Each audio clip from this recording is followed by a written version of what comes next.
சரி, தொடர்ந்து பேசலாம். திரு பொங்கலூர் மணிகண்டன், எப்படி பாக்குறீங்க திரு அண்ணாமலையுடைய கருத்தை? ஈரோடு கிழக்கு தேர்தலுக்கு மட்டுமே அதிமுக தலைமை வகித்தது. 2024 தேர்தல் பிரதமரை தேர்ந்தெடுக்கும் தேர்தல், எங்கள் தலைமையில் தான் தேசிய ஜனநாயக கூட்டணி அப்படிங்கிறத அவர் சொல்லியிருக்கிறார். என்ன அர்த்தத்தை நீங்க புரிஞ்சுக்கிறீங்க? இல்ல, அண்ணன் சியாமர்கள் சொன்ன கருத்தை கருத்துமே. ஏன்னா மத்திய தலைமை ஒன்றை மிக தெளிவாக சொல்லிவிட்டது. சுப்ரீம் கோர்ட் சொன்ன முன்னாடி சாதாரண கீழமை நீதிமன்றம் ஒரு கருத்து சொல்லி எப்படி பொருந்தாதோ அதுபோல் தான் இல்லைங்க. மாநில தலைவர்கள், மாநில நிர்வாகிகள் ஆளாளுக்கு ஒரு கருத்து சொல்லுவது போது அது சாதாரண நடைமுறையாக தான் பார்க்க முடியும். ஏன்னா தேர்தல் காலத்துல இரண்டு கட்சிகளும் இரண்டு கட்சி தொண்டர்களும் பணியாற்ற வேண்டிய பொறுப்பு இருக்காங்க. இப்பொழுது கடுமையான விமர்சனத்தை வைத்துக் கொண்டு வேறுபட்ட பல்வேறு கருத்துக்களை சொல்லிக் கொண்டே இருந்தால் தேர்தல் நேரத்தில் வெளிப்பட்ட வேறு மாதிரியான முடிவுகளை வேற விதமா அதை சொல்லலாமா? திரு அமித்ஷா ஒரு கருத்தை சொல்லிட்டார், அதனால அண்ணாமலை உட்பட யார் என்ன கருத்தை சொன்னாலும் அது செல்லுபடியாகாதுங்கிற அர்த்தத்துல நீங்க சொல்றீங்க. இன்னொரு பக்கம் பார்க்கலாம், திரு அமித்ஷாவே சொல்லிவிட்டார், உறுதிப்படுத்தி விட்டார், ஆனாலும் திரு அண்ணாமலை இந்த மாதிரி கருத்துக்களை சொல்கிறார் அப்படின்னா அப்ப அவர் ஏதோ ஒரு விஷயம் அங்க உள்ள இருக்கு, அதனாலதான் அவர் இந்த கருத்தை சொல்றார் அப்படின்னு பார்க்க முடியாதா? இங்கே அதிமுக பொதுச் செயலர் அவர்கள் என்ன சொல்லுகிறார்களோ அதுதான் இறுதி முடிவு. அதே போல பாரதிய ஜனதா கட்சியை பொறுத்தவரை தேசிய தலைமை என்ன சொல்றதோ அதான் இறுதி முடிவு. அதற்கிடையில் வரக்கூடிய இது போன்ற சம்பவங்கள், பேச்சுகள் என்பது ஒரு தற்காலிகமான ஏதோ ஒரு காரணத்தோடு பேசக்கூடிய செயலாக பார்க்க முடியுங்க. இதுல போய் நம்ம கூட்டணி முடிவுறுவது அவங்க கூட்டணி உறுதிப்படுத்துவது என்று சொல்ல முடியாது. இல்ல, சொல்லக்கூடியவர் நீங்க கூட்டணி வைத்திருக்கக்கூடிய கட்சியின் மாநில தலைவர், அதனால அதை ரொம்ப எளிமையா ஒரு நிர்வாகி சொல்லிட்டார், தனிப்பட்ட கருத்து அப்படின்னு கடந்து போக முடியுமா? இல்லைங்க, அந்த கட்சியில தேசிய மகளிரணி தலைவி அக்கா வாந்தி சீனிவாசன், அண்ணன் நைனா நாகேந்திரன், ஐயா எச் ராஜா இவர் போன்ற மூத்த தலைவர்கள் கூட மிக தெளிவாக அதிமுக கூட்டணி சொன்னாங்க. கூட்டணி விரும்புவதை ஒத்துக்கொள்ள.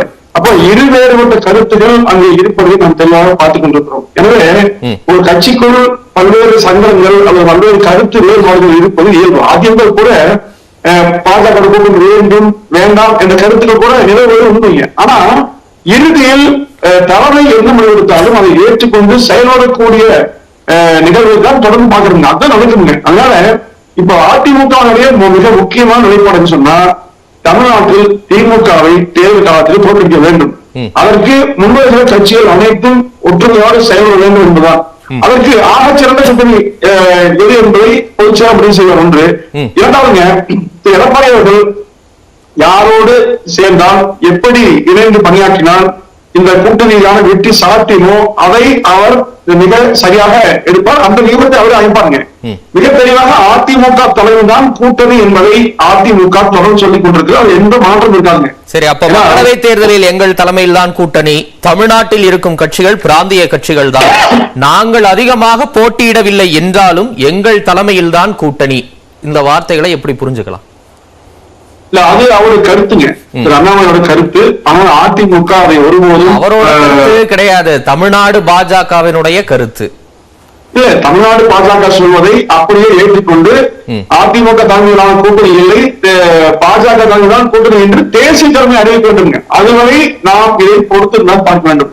ஏன்னா முரண்பாடான கருத்துக்களாக பார்க்காம சுதந்திரமான கருத்துக்காக எடுத்துக்கொள்ள வேண்டும் என்பதுதான் உண்மை. கருத்தா நீங்க எடுத்துப்பீங்கன்னு எனக்கு புரியலையே. ஈரோடு கிழக்கு தேர்தல்ல அதுவரைக்கும் தமிழ்நாட்டினுடைய பெரிய கட்சி அதிமுக தான், அதிமுக தலைமையில் தான் தேசிய ஜனநாயக கூட்டணி தமிழகத்தில் இயங்கி வருகிறதுன்னு இதே திரு அண்ணாமலை பலமுறை சொல்லி இருக்கிறார். நீங்களும் அதை ஆமோதிச்சு நம்ம விவாதங்கள்லயும் பேசி இருக்கிறீங்க. இப்ப பேசும்போது அது ஒரு தனிப்பட்ட கருத்து, அதுல இருந்து ஒதுங்கி நிக்கிறீங்கன்னா அது எப்படி, என்ன அர்த்தம்? இல்லைங்க, திரு அண்ணாமலை அவர்கள் சொல்லுகிற ஒவ்வொரு விஷயங்கள் பாத்தீங்கன்னா தெளிவா இல்லையாருன்னா இது பிரதமருக்கான தேர்தல், எங்களுக்கான தேர்தல் என்றெல்லாம் குறிப்பிடுகிறார். அதுல என்ன உண்மை இருக்குன்னா, பிரதமர் யார் என்று முடிவு செய்யக்கூடிய தேர்தலா இது. அதிமுகவுக்கான மிக முக்கியமான தேர்தலாக பார்க்கப்படாவிட்டாலும் கூட அதிமுகவுக்கு ஒரு அவசியம் இருக்கிறது. திமுக கூட்டணியை இந்த முறை தோற்கடிக்க வேண்டும். அதற்கு கூட்டணி யூகத்தை அமைப்பதிலே குறைவுடையதோ அல்லது சங்கடங்களோ சர்ச்சைகளோ உருவாக்க கூடாது என்பதில் அதிமுக தெளிவாக இருக்குங்க. இப்ப இதுல எந்த மாறுபட்ட கருத்துக்களை யார் சொன்னாலும் 9 மாதம் மேலுக்கு அவகாசம் இருக்குங்க. அந்த அவகாசத்துக்கு பிறகுதான் இறுதி வடிவம் எடுக்கப்பட்டு அது முறையாக அறிவிக்கப்படுகிற வரை கடந்த நாட்கள் பார்த்தோம். நீங்க இதே பாரதிய ஜனதா கட்சி மற்ற கட்சிகளோடு இணைந்து 2014 சந்தித்த போது கூட இதே மாதிரி குழப்பங்கள் இருந்து இறுதி நேரத்துல, ஏன்னா அன்னைக்கு தேசிய தலைவர் தமிழ்நாட்டுக்கு பிரச்சாரம் வரைக்கும் கடைசியில் ஒரு பேர் போடுறது, அந்த போட்டோ வைக்கிறது வரைக்கும் பிரச்சனை வந்துருங்க. அது மாதிரி இது நடைமுறை சிக்கல் என்பது வாடிக்கையான ஒன்றுதான் ஒவ்வொரு காலத்திலுமே. இதை வைத்துக் கொண்டு எந்த யோகத்துக்கும் வர முடியாது. எடப்பாடியார் இந்த தேர்தலில் சரியான சொல்லக்கூடிய 2014 வெற்றி விகிதத்தின்படி பார்த்தாலும் திரு பொன் ராதாகிருஷ்ணனுக்கோ திரு அன்புமணி ராமதாஸ்கோ தனிப்பட்ட செல்வாக்கு அந்தந்த பகுதிகளில் இருந்தது. அதை கடந்த காலங்களிலே அவங்க தனித்து நின்று நிரூபிச்சிருந்தாங்க. அப்ப அதற்கான ஒரு வெற்றியாவும் நம்ம பார்க்கணும் அப்படிங்கிற ஒரு பார்வையை வைக்கிறாங்கல்ல. இல்ல, தருமபுரியில மிக தெளிவாக நானும் போயிருந்தேன். திவ்யா இளவரசன் பிரச்சனை வந்த முன்னாடி ஒட்டுமொத்த சமூகமும் சேர்ந்து அன்புமணிக்கு வாக்களித்தாங்க உண்மை. அது வேற எந்த தனிப்பட்ட காரணம் இல்லை. அது அந்த வேறு விஷயங்க.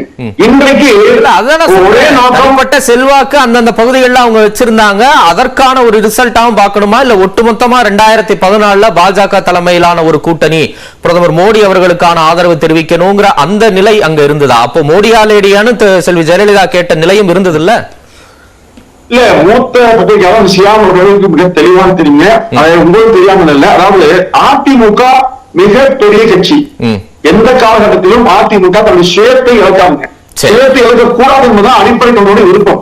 இதை அண்ணாமலை அவர்களுக்கு கருத்து சொல்வதற்கு உரிமை இல்லை என்று யாரும் சொல்ல முடியாது. ஏன்னா நீ இந்த கருத்தை சொல்லணும், நாங்க சொல்வதை கட்டுப்படுத்தி கட்டுப்பாட்டோடு செயல்படுத்த சொல்லி அதிமுக சொல்றாங்க. அவர் மாநில தலைவராக சுதந்திரமாக பேசினார், சுதந்திரமாக இயங்குகிறார். அதில் தலையிடுவதற்கு யாருக்கு உரிமை நான் இருக்கிறேன். ஆனா அதிமுக தன்னுடைய நிலைப்பாட்டையும் மாறாதுங்க. அதிமுக தாங்கள் 2024 நாடாளுமன்றத்தில் என்ன முடிவு எடுக்க வேண்டும் என்பதை நிச்சயமாக அதிமுக சுயமா இருக்குங்க. அப்ப அதோடு ஒத்து வரவில்லை சொன்னால் அதிமுக அதற்கான விதத்தை செயல்பட முடியும். இந்த மாற்றுக்கிறது இல்லை. அதற்காக யாரோடும் இறங்கி யாரோடும் பணிந்து சொல்லுங்க சொல்லுங்க. நிலை வரலன்னா நாங்க என்ன பண்ணுவோம், என்ன வேணாலும் செய்வோம், தயாரா இருக்கோம் அப்படின்னா அதுக்கு என்ன ஒண்ணு இல்ல. அதாவது கூட்டணி என்பது ஒருவருக்கு இணக்கமாக சேவை சந்தித்து வாக்குகளை அதிகப்படுத்துவதா? இது சித்தான அடிப்படையிலோ கொள்கை அடிப்படையிலோ எடுக்கக்கூடிய கூட்டணி அல்லது. அந்த அடிப்படைக்கு ஒரு முரண்பட்ட சூழல் வருகிற போது அதற்காக ஒதுங்கி நின்று வேலை பார்க்க முடியாது. ஈரோடு யார் யாரோ பல்வேறு கருத்தை சொன்னாலும் அதிமுக தெளிவாக இருந்தது. நாங்கள் நிற்போம் என்று நின்றது என்று காரணம் அவ்வளவுதான். ஓகே, தொடர்ந்து பேசலாம். திரு நித்யானந்தம், தேசிய ஜனநாயக கூட்டணிக்கு தமிழ்நாட்டில் யார் தலைமை? ஏன் இந்த சர்ச்சை வருது? பனிப்போர் நீடிச்சுக்கிட்டே இருக்கா? இல்லை, அனைவருக்கும் வணக்கம். இது தெளிவாக இருக்கிறது. பனிப்போர்லாம் ஒன்றுமே கிடையாது. அண்ணாமலை அவர்களுடைய தலைமை பொறுப்பேற்ற பின்னாலே அவருக்கு கிடைத்த அனுபவங்கள், அவர் மீது விழுந்த விமர்சனங்கள், அவர் பட்ட சாட்டையடியும் அவர் தாங்கிய சிலுவையும் அவரை இப்படி பேச வைத்திருக்கிறது. ஏனென்றால் சாட்டையடி சிலுவைனா அவர் கட்சிக்கு தலைவராயே 2 வருஷம் தான் ஆகுது. நீங்க சொல்லக்கூடிய அளவுக்கான அனுபவம் அவருக்கு இருக்கா? இதை திரு அண்ணாமலையே ஒத்துக்குருவாரா? இல்ல, நான் அதுக்கான எங்கே எப்பொழுதுன்னு நான் சொல்றேன். சொல்லுங்க. பாராளுமன்ற தேர்தலில் தோல்வி அடைந்தோம். அதற்கு பாரதிய ஜனதா கட்சி சிறுபான்மை ஓட்டு நமக்கு கிடைக்காதனால், பாரதிய ஜனதா கட்சியோடு சேர்ந்ததனால்தான் இப்படி ஏற்பட்டது என்று சொன்னார்கள். உள்ளாட்சி தேர்தலில் சேர்ந்து நிற்க மாட்டோம் என்று தனியாகத்தான் நின்றார்கள். ஏனென்றால் சிறுபான்மை ஓட்டு கிடைக்காது என்பதாக அவர்கள் சொன்ன கருத்து. இடஒதுக்கீட்டிலே அவர்களுக்கு பிரச்சனை வந்தது, விலகி இருக்கிறோம் என்று உண்மையை சொல்லியிருந்தால் பிரச்சனை கிடையாது. சிறுபான்மை நம்மை விட்டு விலகி கொண்டிருக்கிறார்கள் என்றுதான் 2ஆம் கட்ட 3ஆம் கட்ட தலைவர்கள் அண்ணா திராவிட முன்னேற்ற கழகத்திலே சொல்லிக் கொண்டிருந்தார்கள். இப்பொழுது சாதாரண ஒரு இடைத்தேர்தல், அது ஒரு பெரிய மாற்றம் தமிழ்நாட்டில் வந்துட போவதில்லை. அந்த இடைத்தேர்தல் தோல்விக்கு கூட யார் இரட்டை இலை வேண்டும், யார் ஒரு வேட்பாளர் தான் வேண்டும், எல்லோரையும் ஒன்றிணைத்து திமுகவிற்கு எதிர்ப்பு தெரிவிக்க வேண்டும் என்று முழு நேரமும் உழைத்து அதை சாதித்து கொடுத்திருக்கின்றார் அந்த அண்ணாமலை நடத்துகின்ற தலைமையில் நடத்துகின்ற பாரதிய ஜனதா கட்சி தான். இருங்க, முழு நேரமும் உழைத்து அவர் சாதித்து கொடுக்க வேண்டிய அவசியம் எங்க வந்தது? சட்ட போராட்டம் உச்ச நீதிமன்றத்தில் நடந்தது, தேர்தல் ஆணையம் வரைக்கும் போனாங்க, இடையீட்டு மனு போட்டாங்க. அதற்கப்புறமும் 2 பேரும் சிடி ரவியும் அண்ணாமலையும் 2 தலைவர்களையும் சந்திச்சு பேசினாங்க. அண்ணாமலையே ஒரு கட்டத்துல சொன்னாரு, 2 பேரையும் ஒண்ணு சேர்ந்து நிக்க சொன்னோம், நிக்கல, இப்ப இந்த மாதிரியான தோல்வியை சந்திச்சிருக்கோம் அப்படின்னு. இதுல எங்க உழைத்து இதெல்லாம் வாங்கி கொடுத்து அப்படின்னு திரு அண்ணாமலை துவக்கத்திலிருந்தே அண்ணாமலை இந்த தேர்தல் பாஜகவின் தேர்தல் அல்ல, இந்த தேர்தல் அதிமுகவிற்கான தேர்தல். எனவே இந்த தேசிய ஜனநாயக கூட்டணியுடைய வேட்பாளர் அதிமுக வேட்பாளராக பெரிய கட்சியான அதிமுகவோட கட்சி தான் நிற்க வேண்டும், இரட்டை இலை சின்னம் அவருக்கு பெற்றுத்தர வேண்டும் என்று சொல்லி ஓபிஎஸ்ஸிடம் மண்டாடினார். உங்களோட வேட்பாளரை நீங்க திரும்ப பெற வேண்டும் என்று கூட சொன்னார். தினகரனிடத்தில் பேசியிருக்கிறார். இவையெல்லாம் நாம் ஊடகத்தில் பார்த்திருக்கிறோம். நம்ம ஊடகத்துல தான் பேசுறோம், பொதுவெளியில அவர் அப்படி சொல்ல. பொதுவெளியில அவர் சொன்னது 2 பேரையும் ஒண்ணு சேர்ந்து நிக்க சொன்னோம், நிக்கல, அதனால இப்படியான ஒரு தோல்வி வந்துச்சுன்னு ஈரோடு கிழக்கு முடிவுகள் வரும்போது அன்று மாலை செய்தியாளரிடம் அவர் அண்ணாமலையுடைய நோக்கம் எதுவாக இந்த தீர்ப்புகள்லாம் வருவதற்கு முன்பாக, இரட்டை இலை கிடைப்பதற்கு முன்பாக வெளிப்படையாக இரட்டை இலை தான் இருக்க வேண்டும், ஒரு சின்னம் தான் இருக்க வேண்டும், எனவே 2 பேர் போட்டியிடக்கூடாது என்று வெளிப்படையாக சொன்னவர் அண்ணாமலை தானே. அதற்காக எல்லோரையும் சந்தித்தார் அல்லவா. எனவே அண்ணாமலை இவ்வளவு வேலைகளை செய்தும் கூட எல்லோரும் ஒன்று சேர்ந்துதான் திராவிட முன்னேற்ற கழகம், இன்னும் சொல்ல போனால் திராவிட மாடலை எதிர்க்க வேண்டும் என்று சொல்லி ஒன்று கூட்டினார்கள். ஆனால் தேர்தல் முடிவுகள் வந்த பின்னாலே மீண்டும் பழைய குருடி கதவு திரளி என்று சொல்வது போல சிறுபான்மை ஓட்டு எங்களுக்கு கிடைக்காதது பாஜகவுடன் சேர்ந்ததுதான் என்று சொல்லி அதே குற்றச்சாட்டை மீண்டும் வைத்தார்கள். இதுதான் சிலுவையை சுமப்பது என்று சொன்னேன், சாட்டை அடிப்படுவது என்று சொன்னேன். இவ்வளவு சாட்டை அடையும் இல்ல, அண்ணாமலை வருவதற்கு தலைவராவதற்கு முன்பாக இந்த மாதிரி கருத்துக்கள்லாம் அதிமுக இவ்வளவு தீவிரமாக சொல்லப்படவில்லை. அது மட்டுமல்ல, ஏற்கனவே அண்ணாமலை பல முறை சொல்லி இருக்கிறார், அதிமுக தான் தமிழ்நாட்டில் தேசிய ஜனநாயக கூட்டணியின் தலைமை கட்சின்னு. அந்த கருத்தை தவிர்த்து பேச வேண்டிய அவசியம் எங்கிருந்து வந்தது? இரண்டாம் கட்ட 3ஆம் கட்ட தலைவர்கள் பாரதிய ஜனதா கட்சியை வெளிப்படையாக இப்படி விமர்சனம் செய்யும்போது அந்த கட்சியினால் தான் தோற்றோம் என்று சொல்லும் போது அவர்களை இப்படி நீங்கள் பேசக்கூடாது என்று அடக்கி கட்சியிலே கட்டுப்பாடு கொண்டு வர ஆளுமை இல்லாத ஒரு தலைவராக எடப்பாடி இருக்கின்ற பொழுது இதை சகித்துக் கொண்டிருக்க முடியாது. பாராளுமன்றத்தில் இது வேறு மாதிரியான முடிவுகளை எடுத்து சொல்லும்.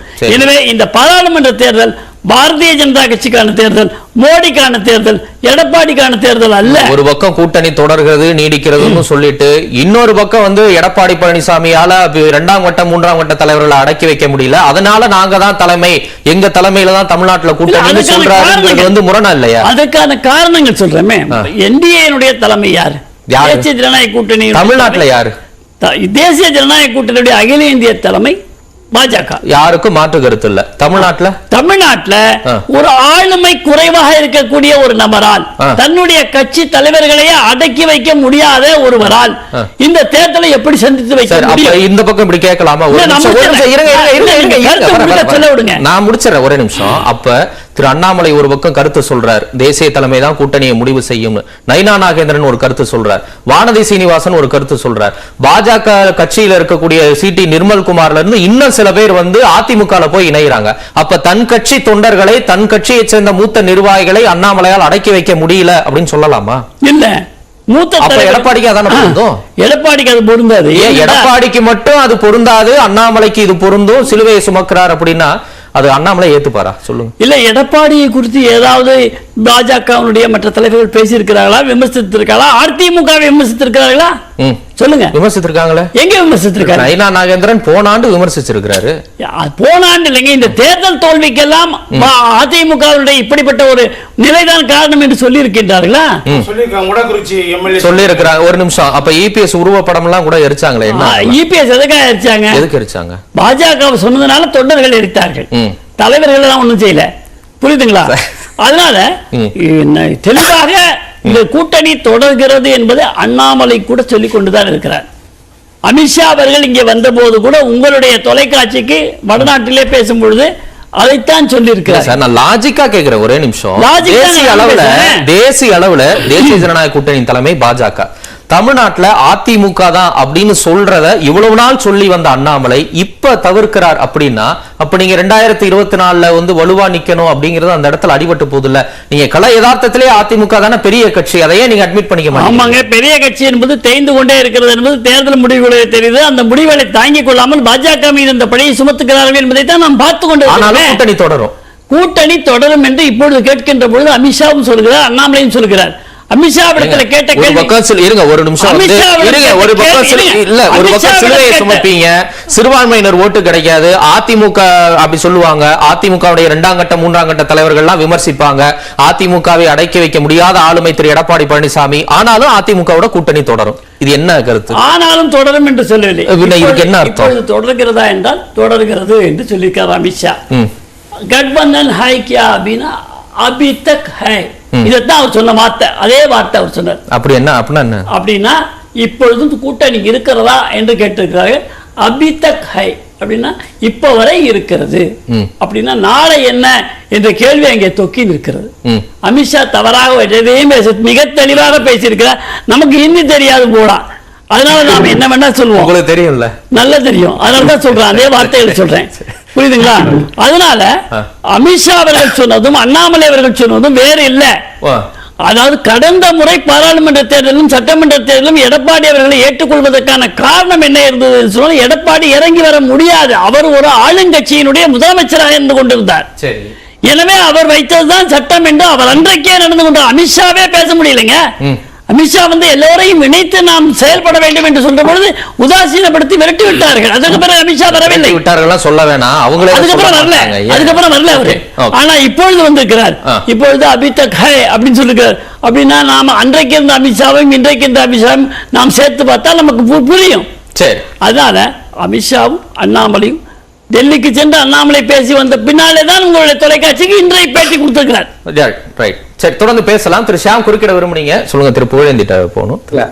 அபி தக் ஹை என்று அமித்ஷா சொன்னார், கபி தக் ஹை என்று யாரும் கேட்கவில்லை, சொல்லவில்லைங்க. ஹிந்திலே பேசினா எனக்கும் புரியல, பாக்குற நேர்களுக்கும் புரியாது. இது வரைக்கும் தொடருதுன்னு சொல்றாரு, எது வரைக்கும் தொடருதுன்னு யாரும் கேட்கல. தொடர்ந்து பேசலாம்.